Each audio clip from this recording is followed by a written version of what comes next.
casos nuevos de COVID-19, los cuales corresponden a 3 personas adultas. Uno de ellos se encuentra en la localidad de Tartagal, otro en la localidad de Pichanal y el tercero aquí en Salta Capital. Los 3 se encuentran en buen estado de salud. Lo que podemos decir al respecto es que uno de ellos tiene nexo epidemiológico con Chile, con la República vecina de Chile, el otro con San Juan y el tercero se encuentra en investigación. Es un nexo epidemiológico, ya que es una persona que no se ha desplazado desde la zona de Tartagal.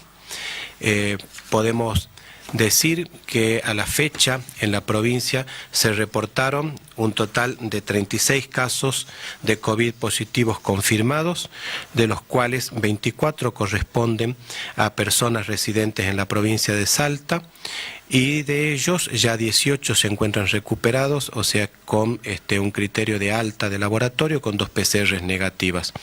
Las otras personas, las otras 12 personas corresponden a ciudadanos que provienen desde la Ciudad Autónoma de Buenos Aires, provincia de Buenos Aires, Córdoba, Río Negro, Neuquén y uno de la República Vecina de Bolivia. Muy buenas noches, ¿cómo están? Bienvenidos y bienvenidas aquí a La Política en Debate. Estamos arrancando una nueva jornada, tenemos que actualizar datos, vamos a pedir una plaquita justamente porque hace unas horas nada más, ¿no? Este informe que ustedes veían ocurría cerca de las 11 de la mañana.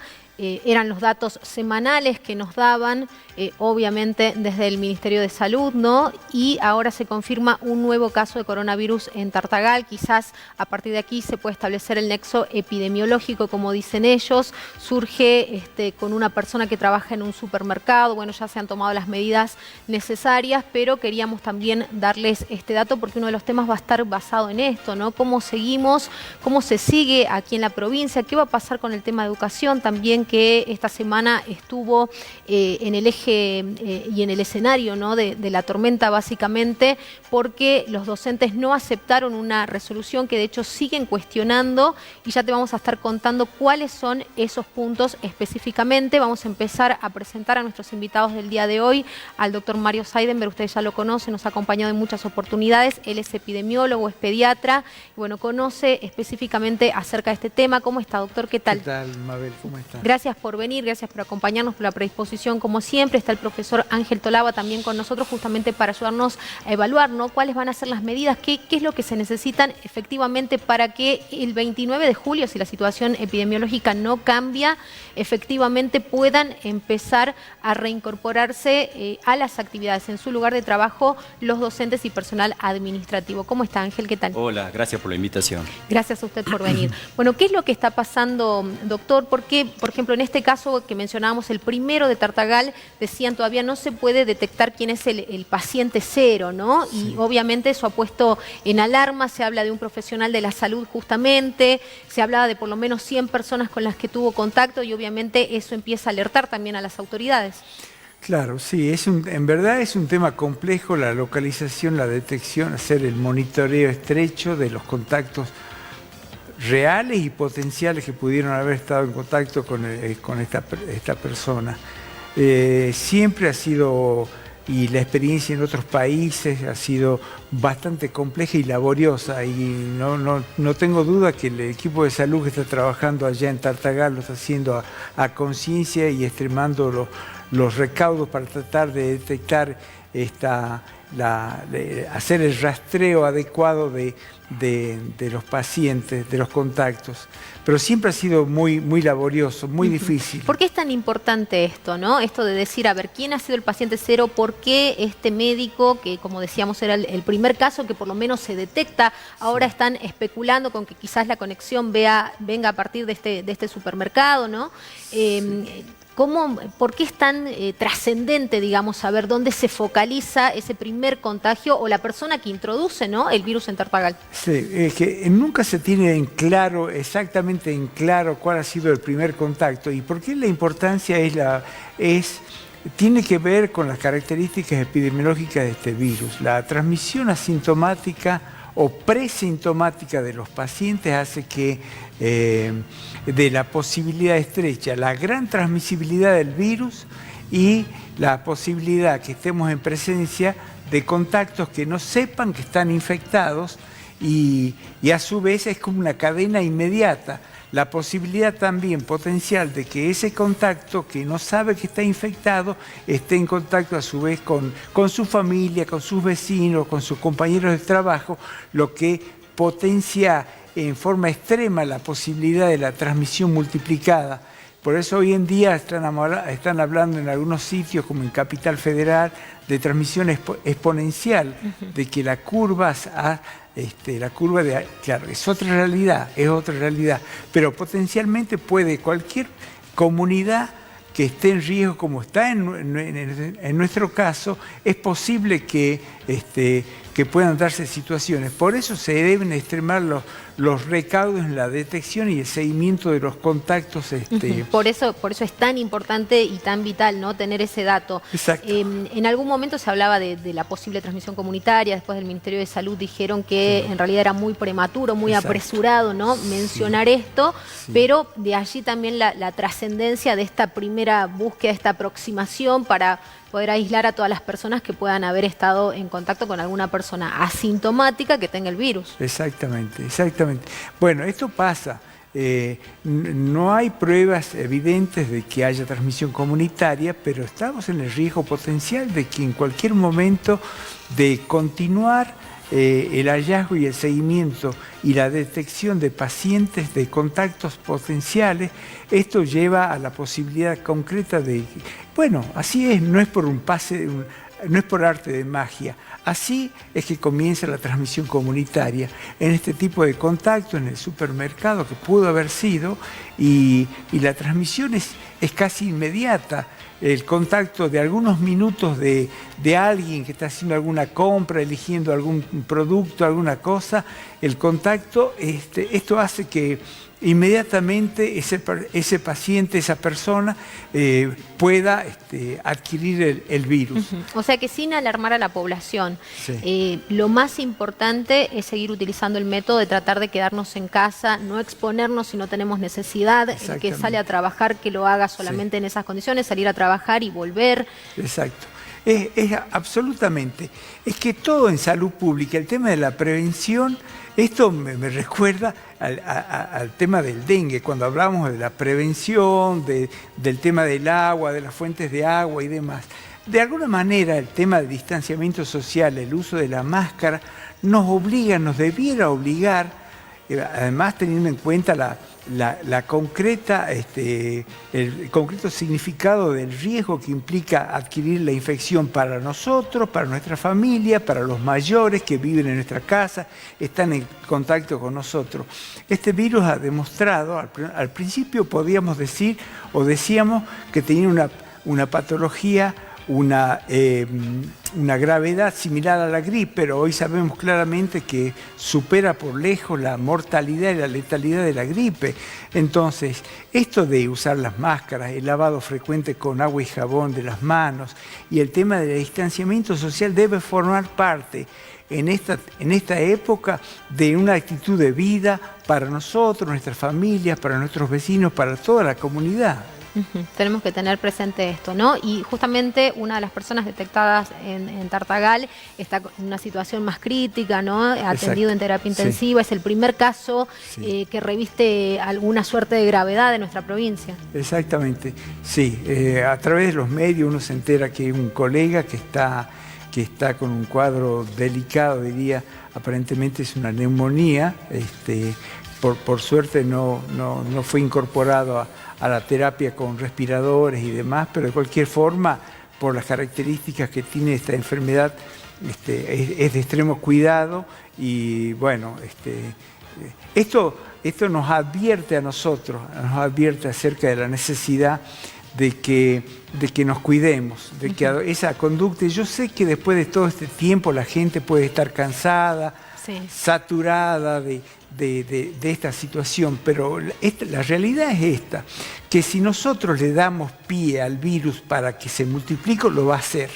Y lo va a hacer de una forma desmesurada, exponencial, como se dice, y poniendo en riesgo, y no solamente a nuestros mayores, está demostrado que también afecta el grupo etario de 30 a 50 años en el país, está afectando en gran medida a este grupo etario, de manera que no debemos confiarnos. Yo, perdón, voy a hacer una anécdota de hace 10 minutos. Estuve en un lugar adquiriendo algunos comestibles y en un lugar, en una habitación que había de 4 metros por 4 metros, había gente que estaba festejando no sé qué cosa, había no menos de 20 personas, ninguna, absolutamente, conversando muy familiarmente, muy amistosamente. Nadie tenía ningún tipo de recaudo, no tenía ni máscara y estaban en contacto de menos de medio metro. En un comercio. En un comercio. Ajá. Entonces yo digo, si nosotros no tenemos en claro esto con una actitud de vida frente a nuestra familia, a nuestra comunidad, frente a nosotros mismos, va a ser muy difícil no entrar en complicaciones epidemiológicas en las próximas semanas. Bueno, y para eso traigo un dato a colación, ¿no? Lo que es el reporte diario en esta jornada a nivel país, 2.886 contagios, detecciones por lo menos en este día y 17 muertes, ¿no? Con lo cual, digamos, esa curva que en algún momento se amesetó, empieza a ascender y más allá de que el panorama, digamos, si lo veíamos hoy en las famosas filminas que presenta el presidente cada vez que habla, digamos, tiene mucha y notable diferencia con lo que pasa con otros países, pero no ha sido suficiente, ¿no? Porque de todas maneras tenemos más de 1000 fallecidos y, bueno, cada muerte obviamente nos duele. Sí, efectivamente. Sí, uno de los parámetros que le da tranquilidad al equipo de salud en cierta medida es que el porcentaje de ocupación de las camas de terapia intensiva no alcanza el 50% de las disponibles, de cual de alguna forma nos da un colchón, por decirlo de alguna forma, que nos da alguna seguridad. Pero esta seguridad cambia en pocos días, en pocas semanas. Entonces, ahí tenemos algunos de los gráficos justamente, ¿no? Que mostraban y que daban cuenta, en este caso, de los fallecidos, ¿no? Y cuál es la situación de Argentina en torno a esto. Y bueno, también él ha ido de alguna forma graficando, ¿no? Lo que pasaba en términos económicos, porque muchos discuten esto, digamos, la situación económica de Argentina, el tema de poder sostener la cuarentena y demás, y él también lo ejemplificaba con países donde realmente la tasa de mortalidad ha sido muy elevada, donde ya están en otra etapa de la pandemia, pero donde sí el saldo de las personas que han fallecido ha sido numerosa, ¿no? Exactamente, sí. Argentina, yo diría que está en la posición media en cuanto a mortalidad con respecto a otros países, lo cual no es bueno ni malo, pero debemos seguir los servicios de salud en el país y en Salta en particular dependen de la demanda. Entonces, la demanda está constituida por nosotros, la gente, la comunidad. Cuantos más enfermos tengamos y en el menor lapso, vamos a poner en riesgo la capacidad operativa del servicio de salud. Es por eso que debemos extremar los recaudos para que si parte de la comunidad, como es que se estima, 60, 50, 60, 70% de la comunidad en algún momento se va a enfermar, lo haga en los próximos meses, amesetando la curva y dándole posibilidades al servicio de salud para que tenga una atención responsable y adecuada a la demanda que se produzca. Para que no pase, por ejemplo, lo que está pasando en Chile, ¿no? Exactamente. O sea, y lo hemos visto en otras experiencias, en otros países, en España, en Italia, en muchos lugares donde el sistema de salud ha colapsado. ¿Qué pasa en términos de educación, Ángel? Porque esta semana ha sido una semana de mucha discusión, de mucho diálogo entre los docentes también, de falta de representación, que es algo que ustedes han mencionado en numerosas oportunidades, ¿no? En torno a lo que es la representación gremial ante las autoridades, y finalmente una resolución que se había sacado desde el Ministerio de Educación fue modificada, pero algunos sectores no están conformes del todo con esas modificaciones. ¿Qué necesitan ustedes para poder reintegrarse entonces si el panorama epidemiológico no cambia el día 29 de julio? Sí, yo creo que en primer lugar, si queremos atacar esta problemática de manera seria, con los criterios adecuados, empíricos, científicos, técnicos, no debe hacerse lo que está haciendo el gobierno provincial con el sistema educativo. Porque quiero recordarte, a comienzo de año hubo un conflicto docente, hubo un paro docente, se suspendió porque la situación conflictiva con el gobierno provincial sigue vigente. El gobierno provincial no reconoce. O sea, se suspendió también en los términos de lo que estaba pasando en este contexto, ¿no? Porque fue, digamos, un día se levantó la medida y a los pocos días se anuncia ya el tema de la cuarentena y nuestra provincia estuvo hasta adelantada. El gobernador Sáenz no quería suspender la clase el fin de semana que nosotros estábamos sesionando para la semana siguiente. Desde la propia asamblea, viendo los compañeros, recibiendo datos del país, etcétera, votamos como moción mayoritariamente exigir al gobierno la suspensión de las actividades. Y después, bueno, el gobierno se acomodó porque a nivel nacional, bueno, comenzó realmente la cuarentena. Y llegamos, bueno, a esta instancia con un montón de falencias. Si tenemos que hablar de números, bueno, yo creo que hablan muy elocuentemente del grado de bancarrota del sistema educativo. Tenemos, por ejemplo, falta de personal, que era uno de los puntos muy importantes para mantener la situación sanitaria de los edificios escolares, etcétera, ¿no? Por la cantidad de matrícula. Actualmente, los compañeros autoconvocados han hecho una encuesta, un relevamiento a 2.000 encuestados aproximadamente, y se releva que, por ejemplo, en el sistema educativo están faltando 2.500 ordenanzas. 2.000 porque... Esto es a nivel provincia, a nivel provincia. El dato que nos estás dando, sí. 2.000 porque no están cubiertas las vacantes y 500 porque el personal de maestranza que tenemos, bueno, es personal en condición de riesgo, por edad o por enfermedad preexistente. Es decir, que no estamos garantizando las condiciones de higiene mínima para un retorno a las actividades. Es lo que más se requiere, ¿no? Recién el doctor decía que la higiene, bueno, es un punto central, digamos, al que todos tenemos que prestar atención. ¿Qué más? Porque esta resolución, la 140, que es la que ustedes tanto han discutido, también llevaba incorporada una declaración jurada que ha sido dejada sin efecto, donde ustedes decían, bueno, al final, digamos, es como que nos tiran de alguna forma toda la responsabilidad al docente, ¿no? Bueno, quiero retomar del doctor recuperar dos términos que le empleó. Los casos de las personas asintomáticas o presintomáticos. Bien, en el anterior protocolo, que rechazamos junto al actual también, obviamente, el Ministerio de la Provincia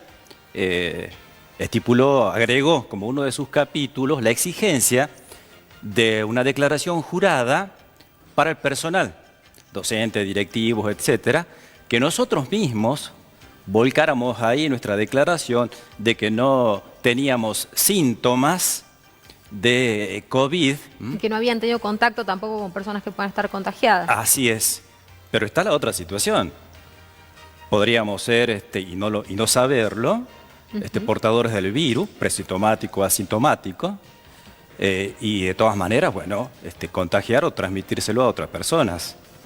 Es decir, no hay acá seriedad. Es como si se creyera que de pronto, a través de una declaración, esta adquiriera, no sé, una suerte de poder mágico, pudiéramos conjurar la posibilidad de portar de cualquier manera el virus.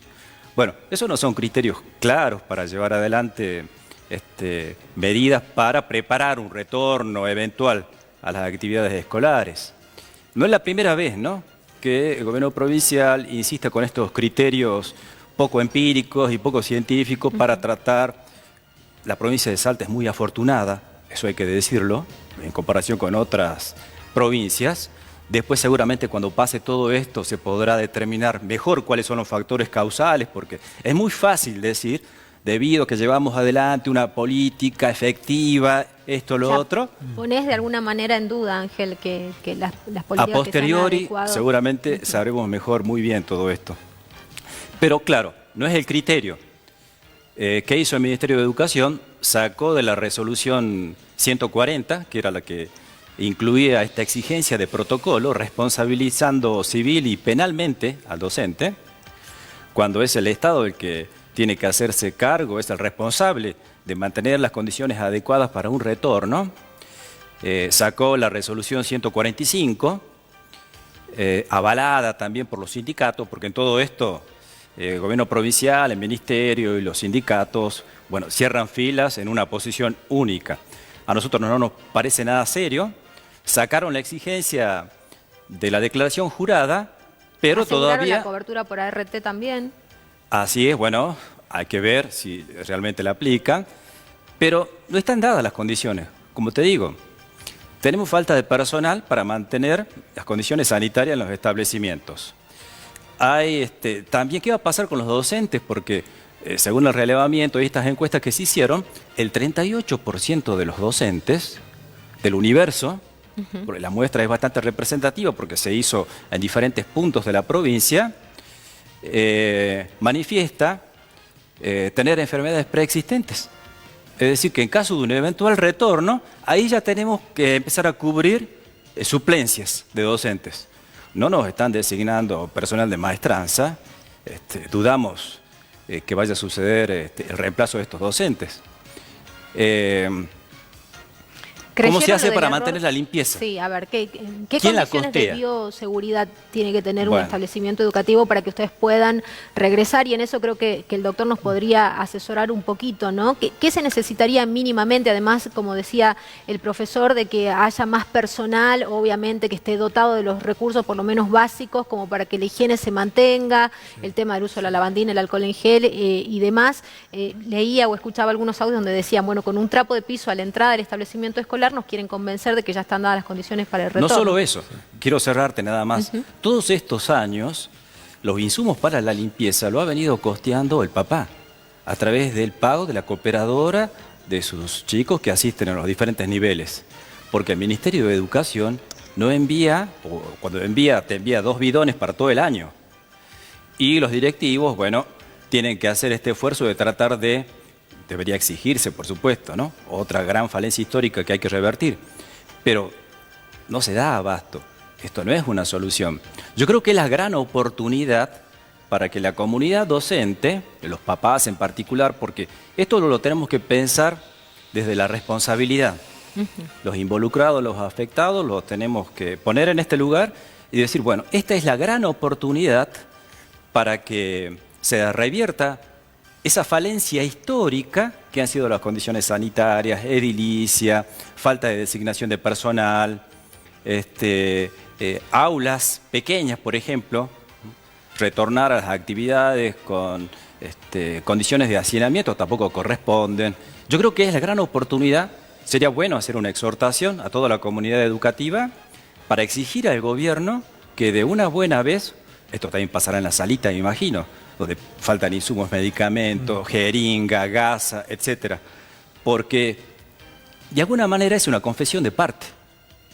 Que salga un protocolo que recomienda a los directivos que si no están dadas las condiciones para retornar a la actividad, bueno, se haga un acta y se diga no podemos retornar, es prácticamente una confesión de que la situación mayoritaria de los establecimientos en la provincia no tienen las condiciones.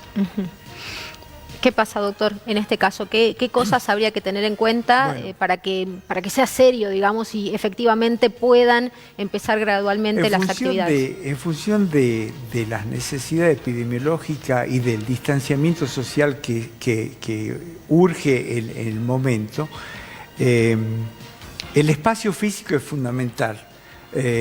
Están diciendo que probablemente puedan desdoblarse los grados regulares de los chicos, si donde van 25 chicos, desdoblarlo en 2 grados. Yo no sé si esto operativamente es factible, pero es una posibilidad, desdoblar el número de chicos que asisten a un grado, a un turno. La posición de los chicos en el grado, la distancia, se dice que deberían ir en grupos, en pequeños grupos, en los vértices de las habitaciones, distanciados de no menos de 2 metros entre las mesitas donde están los chicos. La provisión de agua es fundamental, la provisión de agua. Agua, jabón y alcohol. En la entrada, durante Bueno, las escuelas históricamente se han caracterizado por no tener jabón nunca, digamos, y por los cortes de agua, ¿no? que muchas veces han interrumpido las actividades regulares. Eso también es una realidad. Los baños químicos, algo muy conocido en las escuelas, tanto del interior como de acá, de Capital. La escuela normal, con baños químicos. Una cosa increíble. Sí. Claro. Bueno, entonces yo creo que acá tenemos la pandemia, la cuarentena, es el árbol, pero que no nos impida ver el bosque, que son estos históricos problemas que arrastramos, sobre todo en servicios tan fundamentales como son educación y salud. Yo creo que es la gran oportunidad para que la comunidad educativa tome este problema en sus manos. La asamblea autoconvocada, de hecho, está deliberando. Algunos plantean incluso retomar la medida suspendida a comienzo de año, porque el conflicto con el gobierno provincial sigue por muchas otras estuvo interrumpido, cuestiones. Digamos, no se terminó. El conflicto Así sigue. Es. ¿Qué pasa con el transporte público? Porque también este va a ser otro punto. Digo, si los chicos regresan a los establecimientos progresivamente para rendir, para terminar sus estudios, ¿no? Estamos hablando de 7º grado, de 5º año. Si los terciarios por ahí que ya están finalizando también tienen que hacerlo, más el personal, digo, también se complica en este sentido porque tenemos mucha actividad dentro de lo que es la provincia, ya prácticamente las excepciones, o están exceptuadas casi todas las actividades y se van exceptuando más, ¿no? Sí. Bueno, es un desafío para los planificadores y sostenedores de esta política de acción, porque el tema del transporte público es crítico en la transmisión del coronavirus. Entonces, ¿cómo coordinar desde la entrada de los chicos a la escuela y la salida? ¿De qué forma se va a realizar de manera que sea ordenada? ¿De qué forma van a coordinar para que el transporte sea un medio adecuado para que los chicos lleguen bien, con seguridad, y puedan ir a sus casas de igual forma? Esto de verdad es un desafío para quienes tienen la responsabilidad operativa, técnica y hasta política de ordenar el transporte público en función de esa necesidad que puede surgir en julio, en agosto, cuando se comiencen las clases. La última que le hago, doctor, ¿qué posibilidades hay con estos tratamientos con plasma, ¿no? Que se ha estado hablando mucho a lo largo de esta semana? Bueno, incluso la provincia ha acordado también participar de esa recolección de plasma de pacientes que se han recuperado de coronavirus. Bueno, como habrás visto desde febrero, que comenzó en gran medida en el mundo esta explosión del coronavirus, se ha intentado con múltiples drogas, muchas drogas. Un ejemplo podría ser la hidroxicloroquina, que fue un boom al inicio cuando fue propuesta por un científico francés. Las pruebas, los ensayos clínicos controlados aleatoriamente han demostrado masivamente la inutilidad y los efectos adversos de la cloroquina, de manera que en este caso hay una amplia experiencia con la fiebre de los rastrojos. La fiebre hemorrágica argentina fue usado, el tratamiento de la fiebre hemorrágica se usaba desde los años 50 en esta parte con plasma. Y Argentina fue pionera en este sentido y la utilidad ha sido muy buena en el caso de la fiebre amarilla. Ahora hay ensayos clínicos que se están empezando a hacer y va a haber que esperar un par de meses para verificar la objetividad de los hallazgos, saber si positivamente sirve el plasma en el caso del coronavirus. Aparentemente los primeros resultados son alentadores, pero eso es prematuro para afirmar la utilidad definitiva del producto. Bueno. Sí, permíteme hacer una acotación. Sí, también están estos recursos, pero también están los otros recursos indirectos. Por ejemplo, el sistema educativo, y sobre todo el salteño, no tiene un sistema de virtualidad. Y esto por muchas razones. Porque si lo hubiéramos tenido, recordarás vos el plan Conectar Igualdad, el programa Conectar Igualdad. Hubiese sido de muy fácil aplicación. Arrancó en el año 2010. Quedó a medias, no se repartieron los equipos adecuadamente, no llegaron a todo el país, igualmente la capacitación. Nunca tuvo un carácter universal y obligatorio. De haberlo tenido, se hubiera incorporado ya como un patrimonio de tipo pedagógico, didáctico, y cuando Macri lo sacó hace un par de años, la comunidad educativa hubiera reaccionado y lo hubiera defendido. Bueno, No lo hizo porque no formaba parte del patrimonio didáctico del sistema educativo. Y ahora nos encuentra como nos encuentra.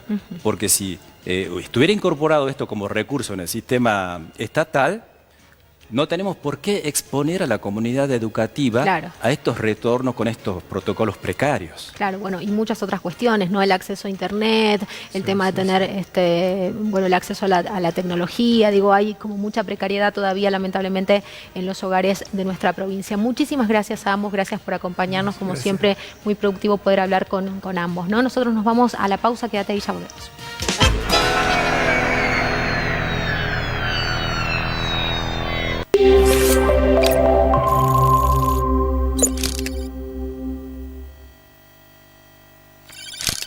La construcción, motor de la economía. Las obras públicas y privadas se reactivaron en toda la provincia. Están en ejecución 1.181 viviendas y 873 soluciones habitacionales. Entre ambos sectores se generaron 5.000 puestos de trabajo directos. 30.000 personas se benefician de manera directa o indirecta en la provincia. Además, realizamos trabajos de electrificación, refacción en edificios públicos y pavimentación y mantenimiento en rutas y caminos.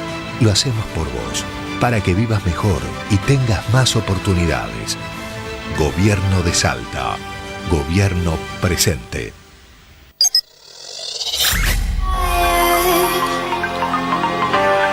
Set my heart afire.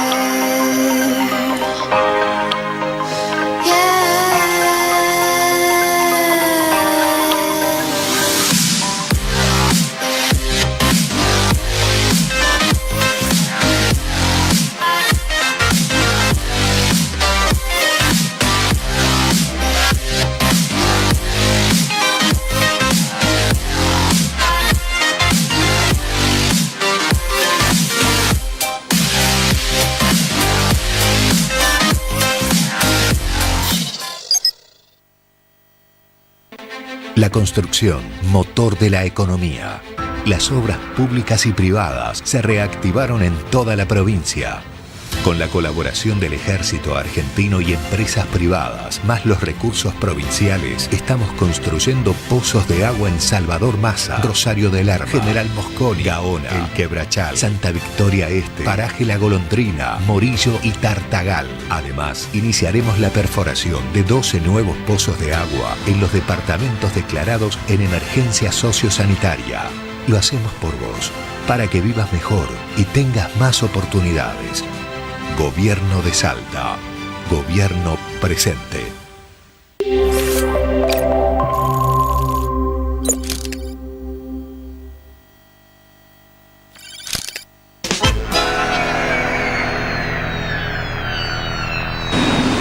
El día lunes, todos los que tengan servicios esenciales tendrán que que trabajen para servicios esenciales, tendrán que volver a renovar su autorización para circular. Ahora, el día miércoles 1 de julio, vamos a dar un paso más severo. Vamos a pedirles a todos que vuelvan a aislarse en sus casas y solo salgan para buscar provisiones que se hacen falta para la vida cotidiana. Desde el 1 de julio hasta el 17 de julio, eso va a funcionar así en toda el área metropolitana de Buenos Aires. Van a mantenerse solamente en funcionamiento los servicios esenciales. Servicios esenciales, para que todos me entiendan, son todo lo vinculado a la seguridad, todo lo vinculado a la salud, todo lo vinculado a la alimentación, todo lo vinculado a lo farmacológico.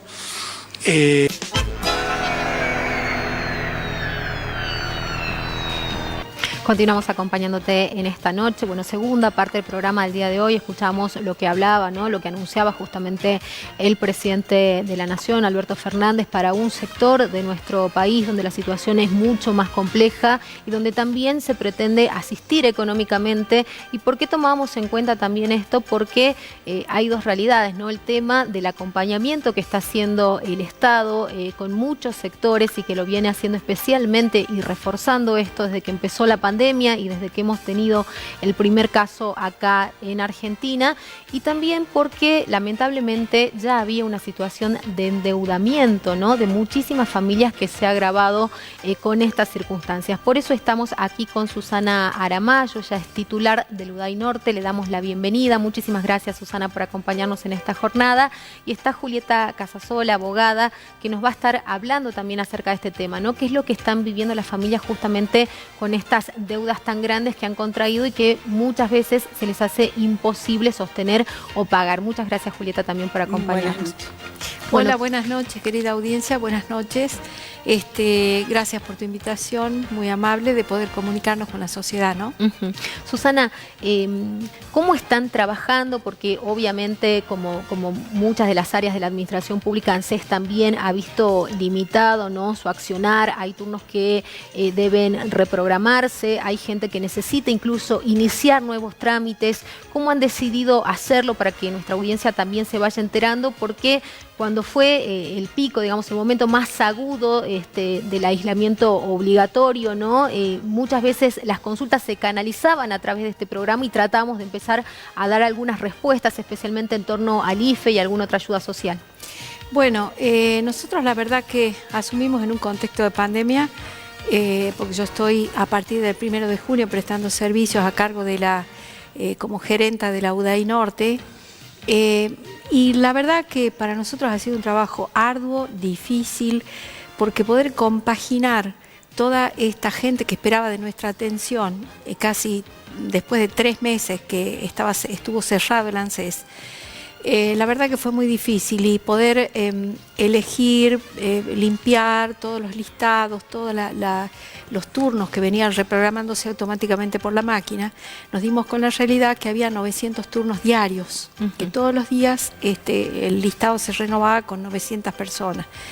Entonces, rescatamos que durante esta pandemia nosotros tenemos una merma de trabajadores y de funcionarios del ANSES de 1/3. Esto quiere decir que de una planta de 60 personas que cuenta la ANSES Norte, tenemos 20 personas trabajando, en condiciones de trabajar. Las demás son personas exceptuadas que tienen una enfermedad o patología anterior, tienen 60, son mayores, o los jóvenes tienen hijos pequeños a su cargo.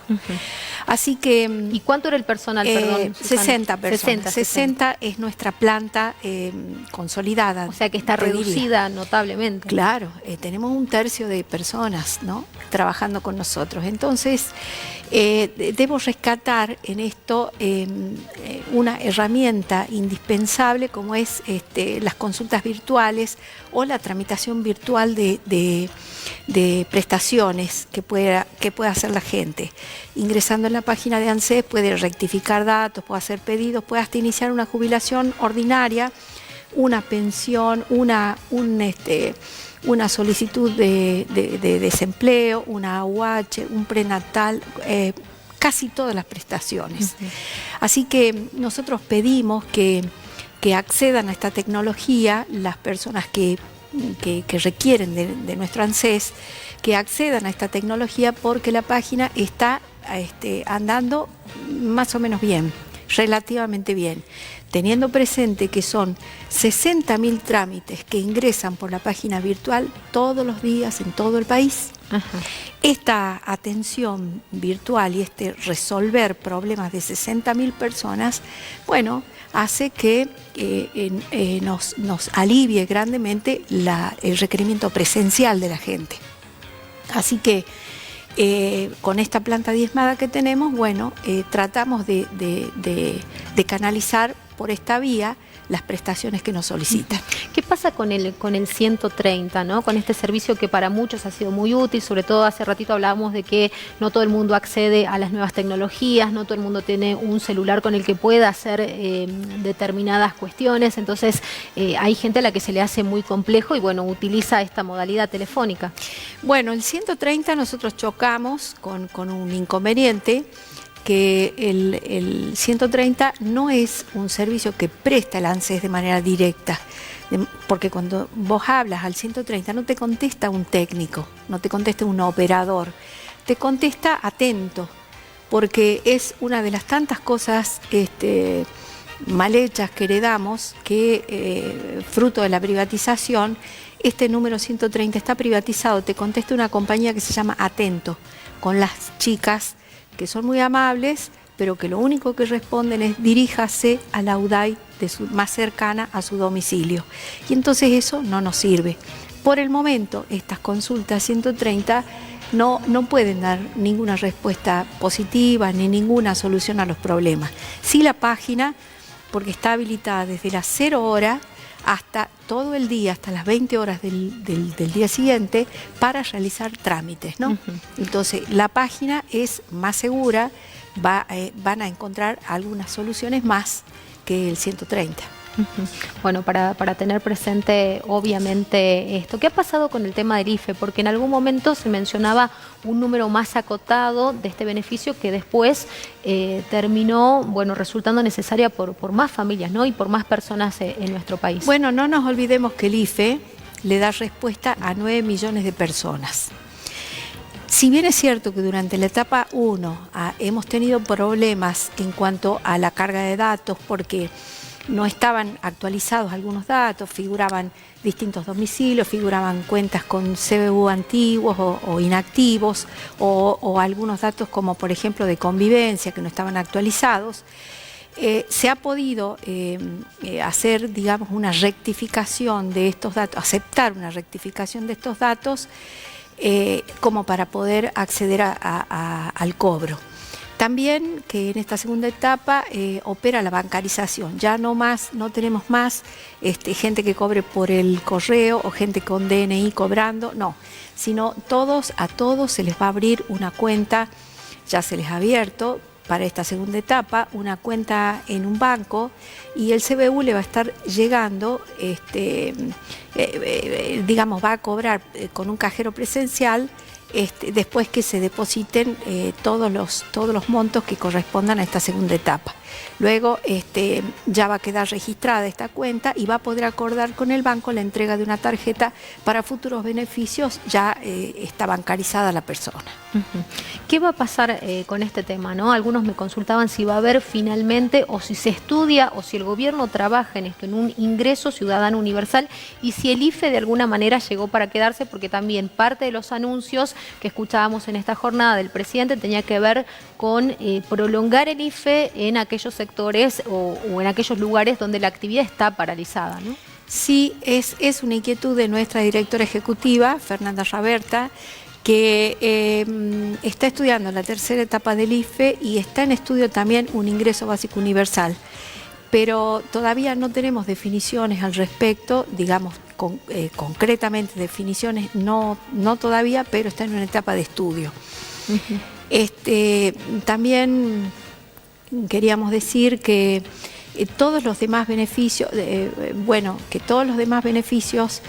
en cuanto a cantidad, a número, no nos olvidemos que el IFE, que son 9 millones de personas más en todo el país, el ATP, que es la ayuda que el Estado presta pagando la mitad de los sueldos de las empresas que están en problemas, la tarjeta alimentaria que llega todos los miércoles, los terceros miércoles de cada mes, concretamente a Salta, es una inversión de 330 millones de pesos que mensualmente la Nación deposita para auxilio de las familias más necesitadas.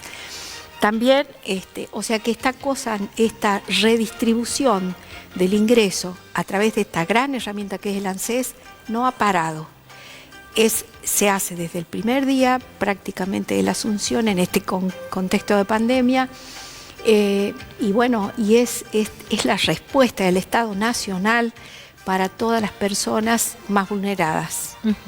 ¿Están otorgando préstamos a las pensiones no contributivas dentro de ANSES? Antes que contestar esto, te quería decir, cada vez que comienzo a hablar, bueno, luego se me va el tema, pero porque son demasiadas cosas las que por ahí tengo para decir. Pero los créditos, que también está disponible en la garrafa social, que son 180 pesos, y que parecería poco, pero que para las familias que no tienen el servicio de distribución de gas natural, bueno, es también una gran ayuda, ¿no? Junto con todo, con el IFE, con la tarjeta alimentar, son 242.000 pensiones y jubilaciones que se distribuyen a lo largo de la provincia de Salta. Son 68.000 pensiones no contributivas, también 138.000 ayudas a la discapacidad. El espectro que cubre el espectro social y económico representa una grandísima inversión social, no es un gasto, es una inversión en nuestra gente, representa la más grande inversión social y económica que haya hecho el Gobierno Nacional hasta el presente, y hablo de todos los signos, ¿no? Y que se da en este contexto de pandemia. Referido a los créditos que me dijiste, nosotros estamos haciendo los trámites, pero vos me hablabas de pensiones no contributivas. Las pensiones no contributivas, me dijiste pensiones no contributivas, sí, tal cual. Es una consulta de nuestros televidentes, ¿no? Puntualmente. Los créditos de ANSES dependen, por supuesto, de la capacidad de pago del que solicita. Entonces, depende del monto que lo pida, cuánto tiene, si es que tiene asignado otro préstamo y cuánto le queda de margen para devolver, porque no nos olvidemos que no puede ser más del 20% de los ingresos. Así que nosotros estamos recibiendo las solicitudes y se procesan en Buenos Aires, no hacemos el procesamiento nosotros, de manera que tenemos que esperar que vuelva la concesión o la denegatoria. Y la inscripción es a través de la página. También de la página y con porque me habías pedido, creo que me habías preguntado de los retornados, de la atención de los retornos. Claro, la reprogramación de turnos. Eso. Bueno, nosotros le llamamos los retornados porque como estos turnos venían reprogramándose automáticamente desde el mes de marzo, nosotros creímos que íbamos a terminar con todos estos 900 que teníamos de arrastre todos los días, que íbamos a terminar hacia fines de julio. Pero hace 2 horas recibimos una directiva en nuestros mails de Buenos Aires que a partir de la primera semana de julio ya van a estar habilitados los nuevos turnos, la posibilidad de pedir nuevos turnos. Bueno, ahí está, perfecto. Entonces le damos la información a nuestros televidentes, sí, porque tenemos muchísimas consultas. Julieta, ¿qué pasa en el caso de las deudas, ¿no?, en las familias argentinas? ¿Qué es lo que está pasando en Salta? Sabemos que hay mucha gente que se ha endeudado en todo este tiempo pre-pandemia y durante la pandemia también. Sí, las familias se vieron, bueno, todos nos vimos afectados económicamente, y sobre todo los trabajadores independientes, entre ellos los comerciantes. Por eso es que se vieron obligados a pedir préstamos de distintas maneras, no solo entidades bancarias o tarjeta de crédito, sino también préstamos a prestamistas pequeños que tienen su pequeña financiera, hasta incluso a familiares también se vieron en esa necesidad, y alguna persona que tenga algún pequeño margen o que no sea trabajador independiente le ha prestado ese dinero. Y lo que más están usando para hacer ese préstamo es las letras de cambio, que es el pagaré. El pagaré es una promesa de pago por medio de la cual una persona se obliga a pagar, bueno, una deuda, un compromiso de pago con respecto a otra persona, y eso es lo que están recurriendo. ¿Por qué? Porque el interés, en el caso que sea ejecutable, es mucho más bajo que el de una entidad bancaria. Por eso es que han recurrido a lo que antes no era tan usual el pagaré, lo están recurriendo ahora. ¿Y en qué situaciones están generalmente en torno a esto? ¿No han podido afrontar, digamos, estas deudas? ¿Se les sigue haciendo complejo? ¿Están con intimaciones? Y es una inversión, hasta incluso me atrevería a decir que es una aventura el ponerte a prometer el pago de una deuda en esta situación. Pero hay muchos que apuestan, qué sé yo, a algún negocio nuevo, como ventas por las redes sociales, que hacen, es una especie de inversión. Entonces ellos piden prestado con la esperanza de poder devolver, que su negocio funcione y poder hacer la devolución. Pero todo lo que cualquier persona se endeuda, lo tiene que, tarde o temprano lo tiene que pagar. No es de que, bueno, ahora sí es verdad, están mucho más flexibles con el tema de las deudas, con el tema de los intereses, todo, pero todas las deudas se tienen que pagar. A partir de septiembre, por más que no pagaste algunas cuotas mensuales, van a ser totalmente exigibles, o por lo menos se le está perdonando los intereses hasta el mes de septiembre, pero toda deuda se tiene que pagar. Bueno, así que ahí quizás se ponga un poco más crítica la situación, ¿no? Sí. Me piden, Susana, que repitamos el tema acerca de los préstamos. ¿Para quiénes estaría habilitada esta posibilidad y desde cuándo, no? Para los jubilados, pensionados, conste que nosotros no acordamos, Salta no acuerda créditos, digamos, nosotros recibimos la solicitud y la procesamos y la mandamos a Buenos Aires. Entonces, porque allí es donde se ve la capacidad de devolución y la capacidad de solicitud de cuánto dinero está pidiendo. Bueno, ¿sí? Ahí está, entonces se lo volvemos a pasar en limpio a nuestros televidentes. ¿Qué pasó con la clase media, Susana? ¿No? Porque por ahí escuchaba también esa observación, obviamente se atiende a los sectores más vulnerables, se ha ayudado también a los empresarios, pero se ha quedado como un margen de gente que no logra terminar de readecuarse en muchos gobiernos, ¿no? No solamente en esta etapa. Sí, la verdad que no entiendo tu pregunta. Si hay algún tipo si se ha trabajado más específicamente sobre la clase media, porque sí hay un préstamo para profesionales que lo pueden adquirir a tasa cero, digamos, pero no sé si llega a compensar, ¿no? lo que en realidad estas personas tienen de gasto, o el estilo de vida que llevaban obviamente no va a ser el mismo, pero de alguna manera hay gente que tiene alquileres, hay gente que tiene empleados a cargo. Bueno, por de pronto el gobierno ha dispuesto ya desde su asunción y mucho antes de la pandemia el congelamiento de las tarifas, el congelamiento de los aumentos de nafta. Ahora, en este contexto de pandemia, ha dispuesto el congelamiento de alquileres. Ha dispuesto también una resolución anticipada de contratos de locación sin el pago de la indemnización correspondiente, porque la cosa que se locada, por ejemplo, en los casos de los negocios, ha perdido la esencia, no se pudieron usufructuar, han estado 3 meses cerrados, desde que se dispuso el aislamiento total hasta hace poco tiempo que se levantó paulatinamente, parcialmente.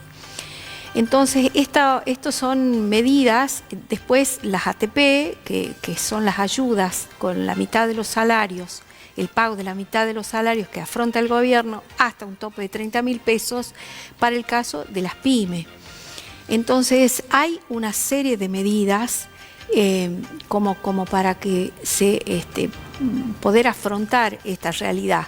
El congelamiento del aumento de las naftas ha sido significativo, porque representa que antes, durante el otro gobierno, teníamos aumentos de nafta todos los meses, sí. Y entonces no había previsibilidad en este momento, y la prohibición de efectuar los cortes, que aunque se acumulen las deudas por servicios, por ejemplo, la prohibición de efectuar cortes de luz, de gas, De servicios de telefonía, de estos servicios, internet. claro, de todo lo que...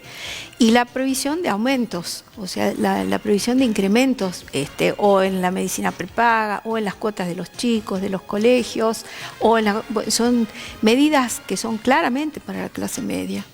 Así que creo que, por supuesto, tal vez sean insuficientes y alguien lo pueda juzgar, claro, pero es que volver a reactivar la actividad económica perdida absolutamente con esta pandemia no es fácil.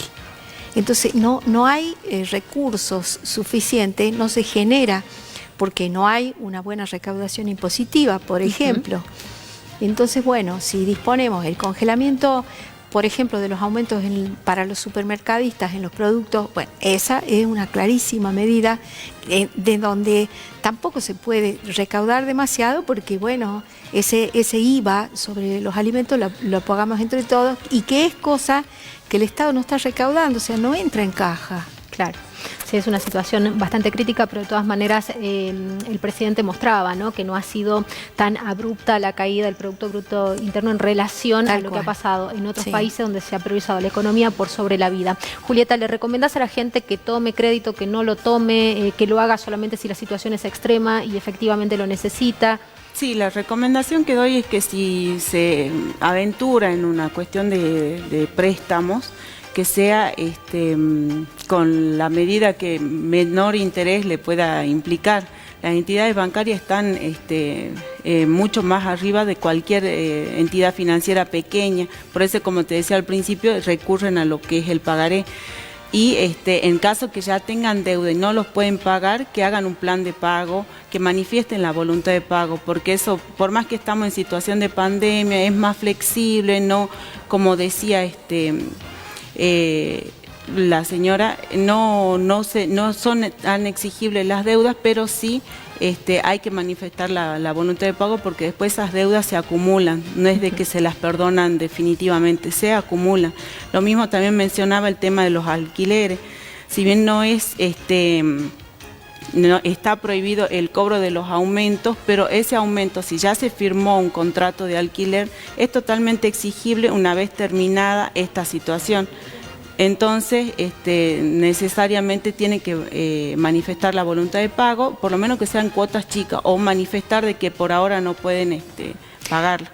Te puedo acotar una pequeña brevemente, cosa, porque ya estamos terminando. Quiero decir que se logró que el gobierno logró que los bancos den préstamos al 26% mensual, que es una tasa muy chiquitita.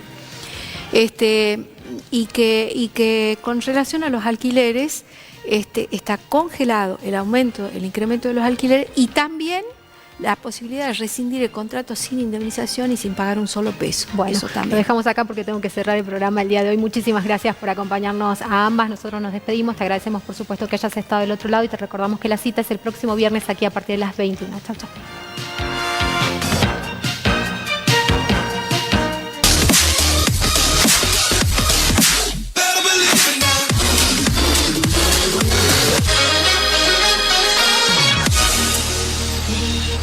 Thank you.